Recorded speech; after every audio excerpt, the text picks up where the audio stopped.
Kebenaran itu memang nggak butuh dalil.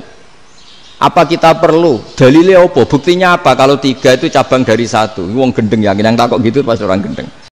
Di sini hebatnya ulama-ulama. Mbok dia pengajar matematika, mbok pengajar gambar, semuanya dipakai perangkat untuk tauhid.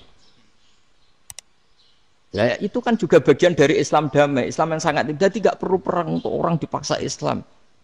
Nggak perlu provokatif kayak tadi pidatonya rektor jenengan tadi. Jadi ciri utama ilmuwan tuh kalau ngomong datar tapi logikanya nggak terbantahkan, itu ciri khas ilmuwan. Kalau ciri khas politikus kalau ngomong itu keras, provokatif lah kira-kira gitu. Tapi isinya biasa.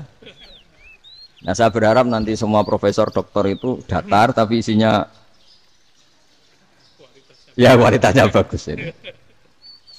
Mantap. Jadi makanya terus kata ulama kenapa diistilahkan balnat dzifu bil haqqi. Kenapa pakai qadzafa sementara qadzafa maknanya takallama bila dalil. Maksudnya bila dalil di sini itu min ghairi ikhtiyajin ila dalilin. Kebenaran itu memang nggak butuh dalil.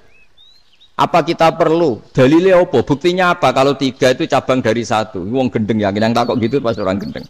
Wong 3 cabang dari 1 kok ditanyakan buktinya apa? Itu min awalil bidah. Pertama orang pasti tahu kalau 3 itu far'ul wahid. 1 juta juga far'ul wahid. 1 miliar juga far'ul. Gambar yang sebanyak apapun ya dimulai dari 1 titik. Cek gambar bener maupun yang tidak. Akhirnya apa? Ulama dulu itu sebegitu rileks nerangkan tauhid. Lalu kenapa asma ini yang ya ini kan khas NU ya, khas pesantren. Sebenarnya saya keberatan pakai istilah khas NU, pakai khas pesantren karena NU itu anaknya pesantren, jangan dibalik pesantren anaknya NU karena sebelum ada NU itu ada pesantren. Tapi kayaknya Unisma lebih suka pakai bahasa NU dan saya ya agak orderan yang terpaksa disuruh ngomong. Ini agak apa ya, agak kacau sebetulnya ini agak kacau. Jadi NU itu sama pesantren itu tua pesantren. Jadi NU dilahirkan pesantren bukan dibalik pesantren dilahirkan NU. Sehingga barokahnya didirikan pesantren ini kadang nyuwun sewu sekali Mbah Hasyim itu kadang ide besar beliau itu ora dituruti wong NU. Jadi Mbah Hasyim cara kula kok dadi Mbah Hasyim ya mangkel. Mbah Hasyim itu ngarangno kentong. Nggih ngaramno beduk, tapi NU nganggo kentong. Dan uniknya Mbah Hasyim enggak tersinggung. Karena ciri khas pesantren itu membolehkan perbedaan apa? Pendapat. Itu masyhur khilafnya Mbah Hasyim sama Mbah Fakih Mas Kumambang itu sampai dikitabkan. Saling ngeritik, saling macam-macam lah. Jadi cara berpikir Mbah Hasyim ketika Nabi rembukan, ini gimana ya cara menentukan waktu sholat ya? Ya pakai kentong ya Rasulullah, dzakalin nasara itu untuk orang Nasrani. Ya pakai buk itu trompet, dzakalil Yahud itu untuk orang Yahudi. Ada yang usul lagi, pakai api ya Rasulullah, dzakalil Majusi itu orang Majusi. Setelah itu ada orang datang lari-lari cerita mimpi azan tadi. Ya itu terus dipakai sarana pemanggilan sholat ya azan itu. Sehingga Mbah Hasyim menolak kentong. Karena mantas sababi qaumin bahwa beliau keras sekali sampai bilang haram. Beliau judulnya ya haram, al-jasus antakhrimin nakus. Setelah naskah itu sampai ke Mbah Fakih Mas Kumambang di Gresik situ, di daerah Dukun situ. Dulu nggak ada WA ya, jadi sampainya ya lama. Makanya saya sampai sekarang nggak punya WA karena ya saya ulama kan, kalau WA-an terus ya jadi ulama. Nggak jadi ulama main WA-an terus itu. Nah itu termasuk rektor gak kau bermikir itu mesti kebanyakan WA. Karena kan otaknya didikte oleh sesuatu yang masuk. Sesuatu yang dilihat itu kan pasti mendikte kita. Beda kalau yang enggak WA-an kan mikir apa kita yang menentukan. Kalau WA-an kan kita ditentukan.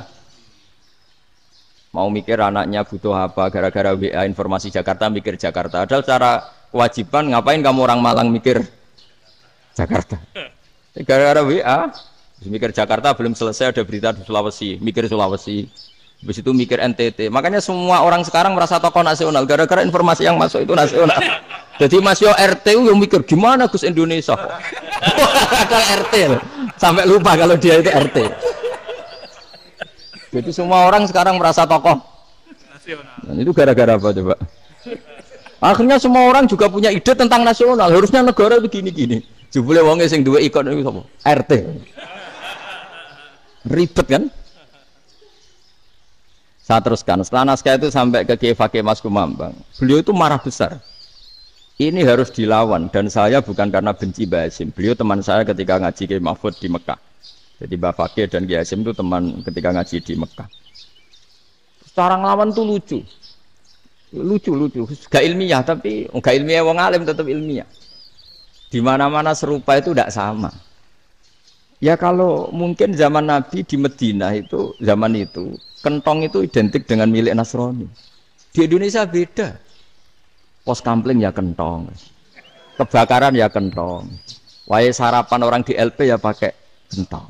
Jadi tidak ada jaminan kalau kentongan itu identik dengan Nasrani. Lalu haramnya di mana? Yang di mana-mana tasabuh itu identik. Ini tidak identik. Mulai masalah kan? Mulai masalah. Jadi beliau gaya judul Hazruus. Hazruus itu kepala bergeleng-geleng. Sekarangan kok ngene. Jadi sekarangan kok provokatif gitu. Dan itu Mbah Hasyim ya hormat Mbah Fakih hormat Mbah Hasyim. Saya sendiri secara pribadi itu lebih suka pendapat Mbah Hasyim sebetulnya.